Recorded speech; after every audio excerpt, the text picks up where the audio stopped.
Ethan and the Magic Paintbrush. Ethan was a little boy who loved to draw. He would use any surface he could find, paper, walls, even the sidewalk. But no matter how hard he tried, his drawings never looked as amazing as he imagined them in his mind. Ethan, sighing, If only my drawings could come to life, and that would be so cool. One day, while exploring an old art shop, he discovered a shiny paintbrush hidden in a dusty corner. Shopkeeper mysteriously, That, my dear boy, is no ordinary paintbrush. It's magical. Whatever you paint with it becomes real. Ethan gasping. Really? That's amazing. I have to try it. He eagerly takes the brush and hurries home, his mind buzzing with possibilities. Ethan rushes home and carefully dips the brush into his favorite colors. He paints a big, juicy apple, taking his time to get every detail just right. Suddenly, with a shimmer of golden light, the apple lifts off the paper and lands in his hand. Ethan excitedly. Whoa, it really works. It feels like a real apple, too. He takes a bite and it tastes delicious. The realization makes him giggle with excitement. What else can he create?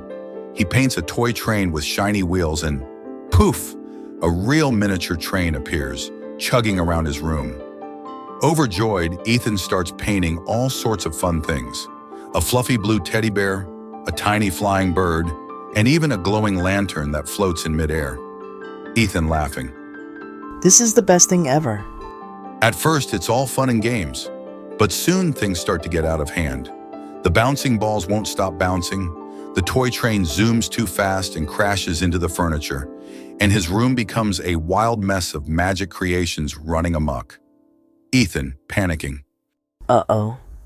I didn't think this through. How do I stop everything?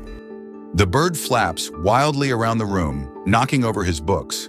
The glowing lantern floats higher and higher until it sticks to the ceiling. Ethan scrambles to catch the bouncing balls, but they keep slipping through his fingers. He quickly grabs the paintbrush and paints a net to catch the balls. It works. Then he paints a tiny ladder and climbs up to retrieve the lantern. One by one, he figures out how to fix the mess. Ethan wiping his forehead. Phew, that was close. Maybe I should be more careful. The next day, Ethan walks through his neighborhood with the paintbrush tucked safely in his pocket. He sees a little girl crying because her doll is broken. Ethan kindly. Don't worry, I can fix that. He carefully paints a brand new doll, and the girl's face lights up with joy. Little girl hugging the doll.